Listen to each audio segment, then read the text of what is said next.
Hello and welcome to Behind the Curtain, where we examine the astrology charts of the famous and the infamous to find out what they show the world and what they hide. I'm Donna Saul with extraordinary astrologer Francis Dunnery, and this is Behind the Curtain.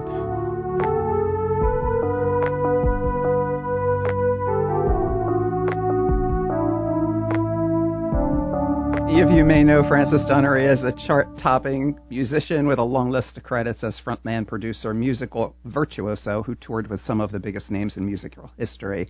But what you don't know is how good of an astrologer he is. I've said many times, Francis focuses on the big picture, like the life purpose, the soul purpose, the psychology of your astrology chart, which is unsettling at best, and very necessary, but it's unlike any kind of an astrology reading that you have ever had. And today we are going to be talking about not only the skies that we're living under currently and the planets that are moving and really disrupting our world, but we're also going to be examining the chart of Bill Gates, modern devil, right? But also American businessman and philanthropist.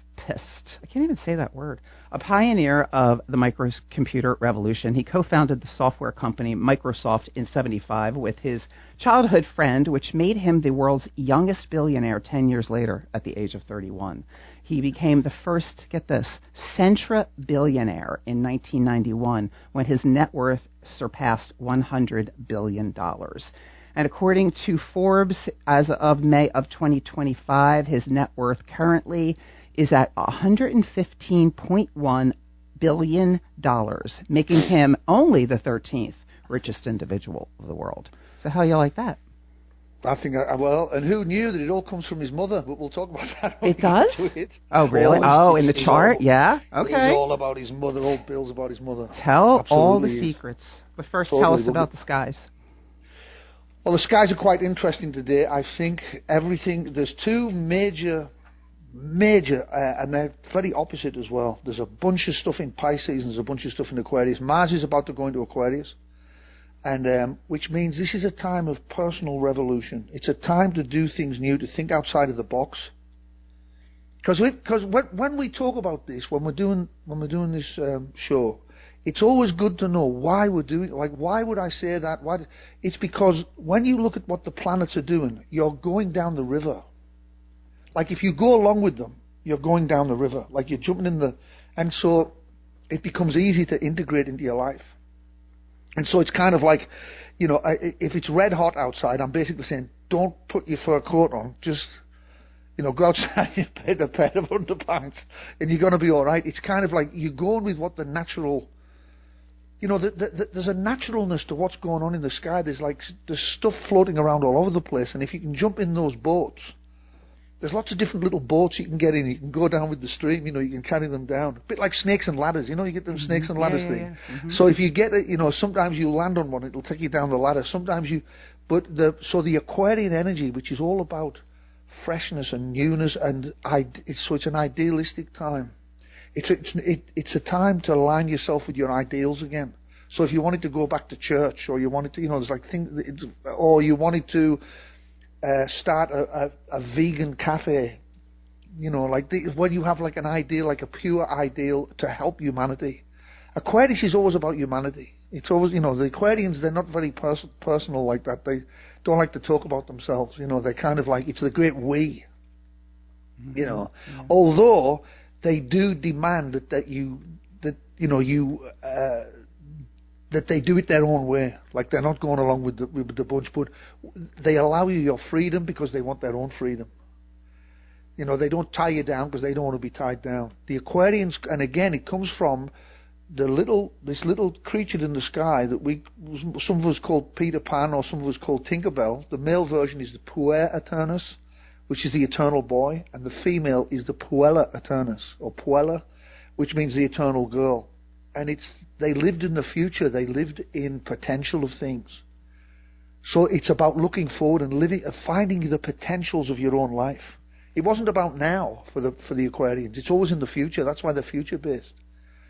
Do you know what I mean? So, yeah. so, it's, so they'll say things like, when I get married, it's gonna be great. You know, like they'll say things like, when I get married, it's gonna be great. So they'll say things like, when I get married, it's gonna be great. You know what I mean? So they'll say things like, when I get married, it's gonna be great. Like, it's not now.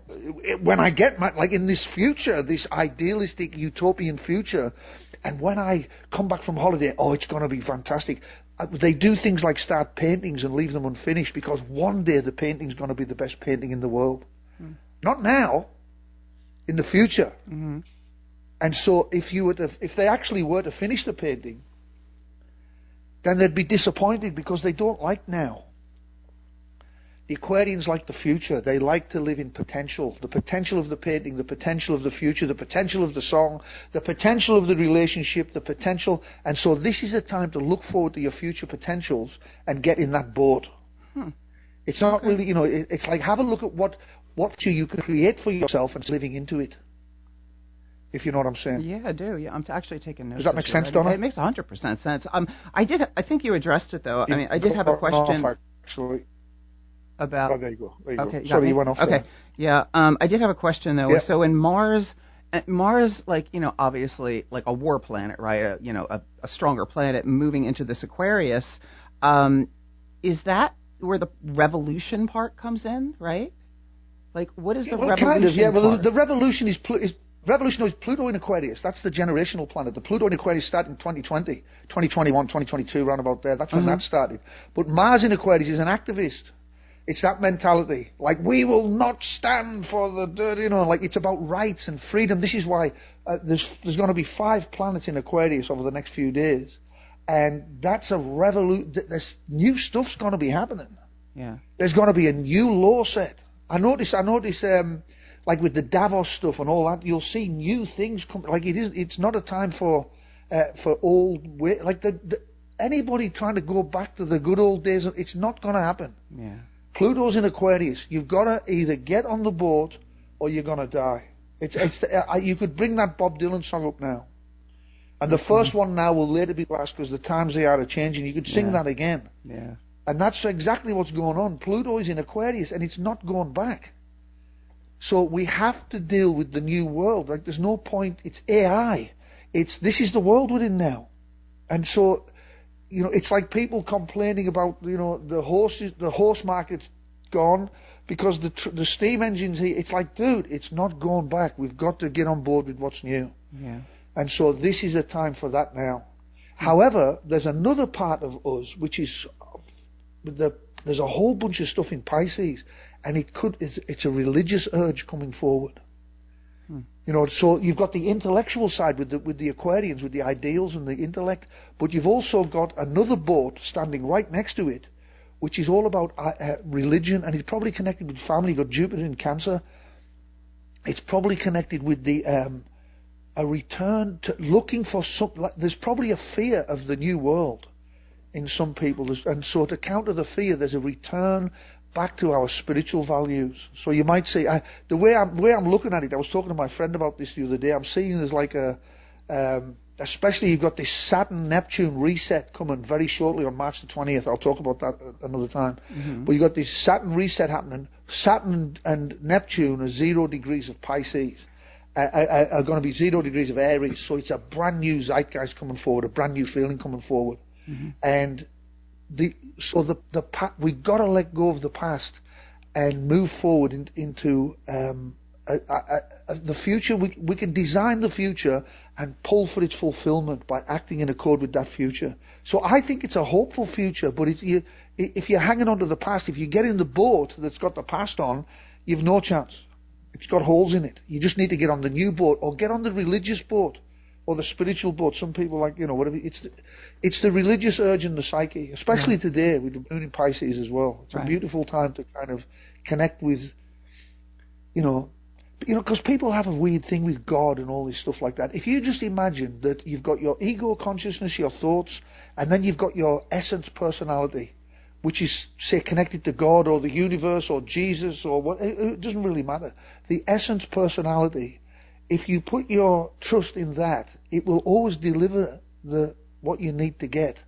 Our ego gets in the way and puts debris on our path.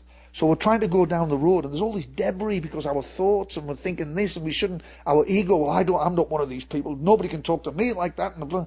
But if you just let go of that stuff and put yourself in the trust of your own essence personality or in the trust of God, then whatever that means to you, then, you'll get what's coming to you. Mm-hmm. And now's the time for do that. It's it's a recommitment to your faith, perhaps. Might be a good time for that. So you got the Aquarian thing running. The Aquarians are all going nuts with the electricity and AI and stuff. And you got this Piscean religious energy where people are wanting to devotion. That's the word I'm looking for. There's a devotion in the air. People are looking to devote themselves back to God, I would say. Huh, I like that. That's not the worst place for us to be, really. It's how it's occurring for you. Yeah, yeah. If it occurs for if your person is like, this is the end, and then that's how it'll occur for you. But if it's like, wow, this is a whole new opportunity to go forward, like what's new? It's amazing, like what we can do now. Mm-hmm. I mean, if you're resisting this, imagine going back to steam engines and you'd be the person who'd saying, I'm not doing this. Or when they invented electricity, I want nothing to do with that. I want candles. I don't come round here with the electricity and plugging stuff in. I want that flame. I need that flame. There's nothing better than walking down that dark alley with a flame. On a windy night. On a windy night, yeah. Right. We're going to take a break. We're going to hear from our sponsors. This is Behind the Curtain. You can find Francis Dunnery actually on YouTube now. He's doing some very interesting things there. And you can also find him at francisdunneryastro.com. You're listening to Behind the Curtain. I'm Donna Saul. We're going to come right back.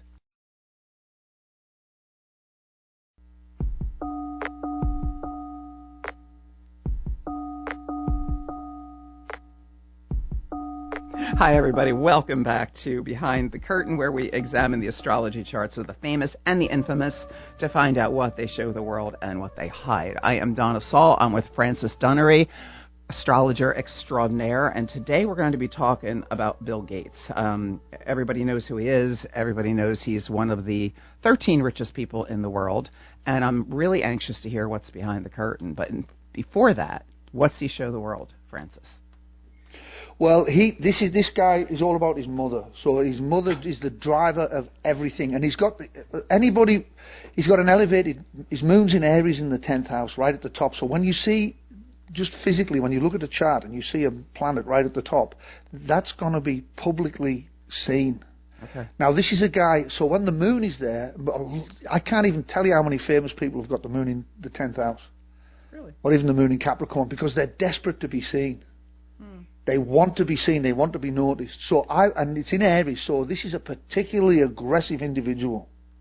And I would say his mother was probably very nasty to him growing up. I would say there's a definite, or she was the driver behind what he did. Like he was, and he's got his mother's kind of impatience. Like he's an impatient man. Like he's very impatient. Yeah. He's as brave as hell. Like this is a brave guy. This is real brave. Like he'll have a go at anything.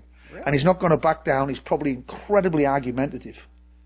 Unbelievably. In fact, there's a whole thing, which I'll tell you in a minute, in his 4th house. He's got 3 planets in Libra with his father. So he's got trying to appease his father here as well. His father and mother were at opposite ends of the scene. She was, or his feminine and his masculine are very opposite. She was really impulsive. She's aggressive, she's dominating, she's a fighter, and so is he. So this is a guy, if you get involved with Bill Gates, you're going to be in a fight. Wow. And that's what keeps him safe, because if there's no fighting, he's not safe. He doesn't feel safe. He's learned to recognize that fighting or being in disagreement with or going up against somebody, that's his mother. That is his mother. His mother, she wasn't a lightweight. I mean, she served on the boards of major corporations. They list a whole bunch of them. She was on the board of regents at the University of Washington, and I don't know. I don't know about that. But here's the thing, Donna. Here's the thing. It doesn't matter whether she did that or not. She went no further than the kitchen sink. Oh, and would have. Yeah. That's how he sees her, like that, So sure, okay. All right, I get it. So he's got a prominent, famous mother, sure. But that's not what the chart is. Like the chart. So he would have been that anyway. Okay. He would have been that anyway because he would perceive his mother like that. Wow. Like that. Like you're looking at the glasses that he looks at the world. Like, and it doesn't matter. oftentimes, most of the time, it correlates exactly like that. You say, like his mother. I think didn't we do it last week? Who did we do it with last week? I can't remember, but somebody else had mother issues too. Yeah. And we found out that it was exactly right what we said. Yeah. Yeah. Exactly. So it was the same, but it doesn't have to be that way in the chart. What we're looking at is the person's perception of what the mother is. This is an aggressive powerhouse mother, of which his feminine is exactly the same. And that dominates everything to do with his life. Like that is the main, that it's a singleton in the chart. So it means it's off on his own. Everything he does goes through that tube of his mother. There's a mother tube right at the end of everything he does. And it goes through that. So even if he's, because he's got some nice qualities on there as well, it doesn't matter what he does, it goes back to that. It goes through that tube at the end. It gets coloured with that lens. That's the final lens. That's the best way I can put it. Wow. His final lens is, did I win? Can I, so this is a guy who's up for a fight. Like, so that's what he wants. He's looking for it. He's not trying to, like, be nice or anything. Wow. Like at the very end of the day, like he might come with all his stuff and, his conversations, but he's a real aggressive guy and he wants a fight in society. So, I'm sure if you look at his, anybody who's worked for him, they'll probably say he was a real piece of work, I would imagine. I mean, I've never seen him do that, but I mean, he does get a bit brash, I think, sometimes. I've seen that when I think about his interviews, but I don't pay that much attention to him. However, he's got 4 planets in the 4th house, and he's incredibly obsessed with what his father thinks about him. Unconsciously, he's got Mars in there, so he's judgmental beyond belief. Because his father was judgmental of him. This is what he fears about the most. He's like incredibly judgmental. He's always trying to look at both sides. He's masculine. He's trying to come to terms to be a reasonable way to kind of appease his father, but his mother just comes out. Do you know what I mean? Like he's kind of like, well, we could try this and maybe yes, okay, well let's try, he's trying to be reasonable, and then he just punches somebody in the face because that's his mother. It's funny you said that. It's funny you said that because I was thinking that's such an interesting thing for a guy who has the most punchable face I have ever seen. I mean, seriously, like look at him. You don't really think of somebody like him as you're describing him. I would imagine as he got older and got more money, he makes it even more unpleasant to deal with him. I actually don't know, outside of this chart, I've never really listened to him or anything that much. I don't know that much about him. I know what he did, and I've seen a couple of things where he seems like a bit of a, I don't know, he's just a bit... punchable face. He has got a punchable face, yeah, he has. He's got Jupiter and Pluto in the 2nd house, so money is his thing, and the guy's just, I mean, we don't even have to think about that. We can see that Jupiter in Leo in the 2nd house, that's just billions of, that's just good. Anybody with Jupiter in the 2nd house is lucky with cash. Wow. And Pluto's in there, so he's got to learn how to share, because Pluto in the 2nd house means, if you want to get esoteric, you say like in a past life the person had Pluto in the 2nd house, it means that they had money and they didn't share it, they used it, they were very flash and they were very dominant and they were very, kind of show off with their money. But they've come into this life looking to do the same thing, but this life is about him sharing. It's about being in business. It's like actually not him dominating, it's about him sharing, being in business with people. And if he doesn't do that, he'll get eaten alive. So he's got to have to learn to be with people. That's where it comes from. And I think he's done that. I mean, I think, because didn't he, whereas Apple Mac, Steve Jobs was kind of, they kept everything in-house. I think Bill just, kind of contracted all his stuff out. So that would work for him if he did that. Mm-hmm. However, we've got Saturn in the 5th house in Scorpio and Venus in the 5th house conjunct. This is a guy who deep down, and I mean like deep down, first of all, he doesn't understand his own importance because he just can't see what, he doesn't actually think he's any good. Like he's desperate for the public's attention, but there's something in him that doesn't like it, and so people won't take to him that much until he does his Saturn in the 5th house. It's like, remember I said to you a long time ago, I said we wait for an audience to clap to feel good about ourselves, but the audience only claps when you feel good about yourself. Mm-hmm. It's that type of mentality where his very essence, he hasn't, or he certainly hadn't, But people don't really talk about him in the same light they would talk about, say, like old Elon and people like that. There's something where Elon's got the opposite. I know people dislike him and all that stuff, but there's that. But for the most part, he's likable. There's people who are just likable. You see them.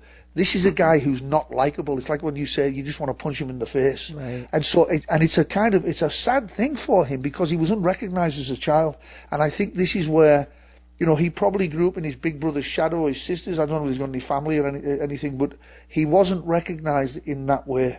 He's got a deep need to connect with people at a very, because having Saturn in Scorpio means that you can't open up. It's very difficult for him to show. This is behind the curtain. He can't actually be with someone. And so his relationships are going to be a disaster. He's got Venus in Scorpio conjunct Saturn in there. So until he learns to be vulnerable in a relationship, it's going to be very difficult for him to have one. Because he doesn't like himself, and he's going to pick people who don't like him. We always pick what's unconscious in ourselves to try and complete us. So we try to complete ourselves in our relationships. So for instance, I'm let's say for instance on the masculine feminine scale, let's say I'm 80% masculine, 20% feminine, and let's say my girlfriend Liz is 80% feminine and 20% masculine. So I look to complete for that last 20% in my partner. And I try to get her to complete me like that. And so he will look for people to try and be with, but he doesn't understand. He despises himself, and there's a little boy under there that doesn't understand his own importance. And so he can't like himself. Like he doesn't like himself. And he doesn't deeper than that, he doesn't feel like he's a lovable character. So he dominates like his mother dominated him. You've got to understand, I don't know this, so I'm not saying that I don't actually know. This is what the chart says. This is what I would intuitively pick up on from my brief moments with him. Well, he has two sisters and a mother, and he thinks the mother's strong, and he has the father, and that's a complicated scenario. So he's kind of like maybe the only guy, unless his father was absent. I don't really know. So it's kind of interesting that he grew up with women, but he's still so unpleasant, I would think that he was unrecognized as a child. I would think that. Are they older sisters or younger sisters? Which one are they? I don't know. Do you know if they're older? Eric just handed me a Post-it note. I would say. That's as deep as I go, Francis. He was brought up unrecognized. All the time when you see people who are hyper, what's the word I'm looking for? Ambitious. Vigilant? Let's say that. You get people like Napoleon, like even like that hyper stuff. It's always an unrecognized childhood, always that they weren't recognized, and so ambition runs in direct correlation with the unrecognized childhood. So you get somebody, they're trying to prove they've got to get on the stage and prove that they can, they can finally be recognized, and so I would say that. He, first and foremost, doesn't recognize himself. And for as incredible as he is, of what he's built, he isn't really recognized. He doesn't have that, they're all, like if you look at someone like Warren Buffett or something like that, people look at him in a different way. Oh, Warren Buffett, he's the, or Elon Musk, or Elon, or, there's a certain recognition from them. Like that. I don't mean they're not people, but you have to be subtle about it. It's like when we talked about David Bowie. David Bowie had the same thing. He didn't have that thing that Freddie Mercury had. Yeah. Freddie Mercury went on and celebrated his great, because Freddie just knew he was amazing. David Bowie was always, if you look at him, if you're subtle enough, if you can understand that sort of subtlety, you can see he really doubted himself the whole time. Wow. Even though he was massively famous like that, he was never John Bon Jovi. He didn't understand that about himself. He didn't know he was David Bowie. Do you know what I mean? Crazy. It's like have a look. He's on stage in front of 50,000 people, but he's still not, there's something stopping him. I know I can see what you're saying. Yeah. The flower doesn't fully open like with Freddie. When you see Freddie stands and he's fully out on. There, it's like, right. Look, literally, or even Lady Gaga's just out there. She's just, it's all out. It's like, oh, hey, look at me. Yeah. David Bowie was always like, well, I don't know what it is, but I don't think there's any words to say what that is. But he wasn't. This is how Bill Gates is, because for how much he's influenced the world, nobody really pays that much attention to him until he comes on the TV, but nobody's really bothered about him. Right. Because he's not really bothered about right. himself. Yeah. Think about it. It's a subtle thing. Right. Yeah. But nobody's bothered about him. When Elon comes on, everybody's kind of like, oh, Elon, or it could be anybody. Yeah. Mobs of reporters and Bill Gates doesn't get that.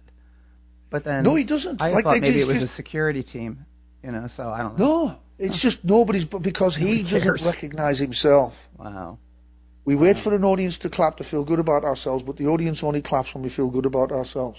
And so he's a Scorpio as well. So this is a guy that needs loyalty, but can't find it because of his, I've got Venus in Scorpio, so I can't have relationships where I don't have loyalty, because I'm as loyal as the day I was born. Yeah, I understand. And so I'm surrounded by that. So people are incredibly loyal to me like that. Mm-hmm. I always have loyal friends that are unbelievably loyal. Mm-hmm. But he would have a problem getting that. He wouldn't perceive his friends as loyal, and they won't be. They won't be loyal. And so behind the curtain, for all his tenacity and for all his public figure and for all the stuff, this is a young boy who doesn't recognize his own importance. And so it's a sad story, really, that he doesn't get to see himself. He can't actually see. Like David Bowie, there's a I guess temporary, because he can fix that, but there's a temporary barrier between, he can't experience himself as that glory. He can't have his flower moment of I'm glorious and I'm amazing, like Freddie and Lady Gaga and other people who are out there in the public persona. Mm-hmm. He doubts himself from day one, and so in many ways he's destined to love affairs and things like that are just disasters. One after another. He can't find anybody who's loyal. He can't, all the people around him, he can't, because he's not loyal to himself. He probably doesn't understand himself unless he's had Jungian therapy for 10 years or something, and then what I'm saying will have existed in the past. So you're thinking that his because he's not loyal to himself, he wouldn't recognize loyalty in somebody else. He wouldn't, because he's not loyal to himself. That's the way that goes on. It's you're always faced with what's unconscious in yourself, always. Mm-hmm. Yeah. So he'll be surrounded by that energy, like lack of loyalty, lack of love. There'll be a lack of love. That's really what it is. If you want to really get down to it, there's a lack of kind of compassion for him. Nobody's got compassion for him. Nobody likes him. You want to punch him in the face. That's Saturn in the 5th house, because that's what he deeply feels about himself. Mm-hmm. For all his billions and his trillions and his this and his that and blah blah and this and that, at the end of the day we all want to punch him in the face. And that's a sad story, because that's coming from him. It really is a sad story, actually. Yeah, now I'm going to not want to punch him in the face. I'm not going to want to hug him, but I'm not going to punch him in the face either.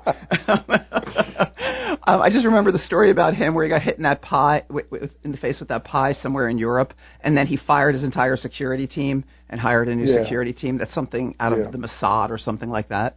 I thought that was an interesting story. Anyway, we are out of time, and we're going to miss you while you be famous and tour Europe. Yeah, I'm going to go over to Europe and do my thing. Your thing. On the floor. I love the way you say floor. You said it before. Do I say that? Yeah. Okay. Floor. Yeah. Okay. Floor. Well, you're going to be go do your famous thing, and then you're going to come back, and we're going to do this again, right? In the meantime, if you would like a reading from Francis, you can reach him at francisdunneryastro.com. You can also book him through moonstoneandsage.com. And I'm going to look forward to when we do this again. And we'll see you then, right, Francis? I'll see you soon, Donna. Thank you very much. Bye.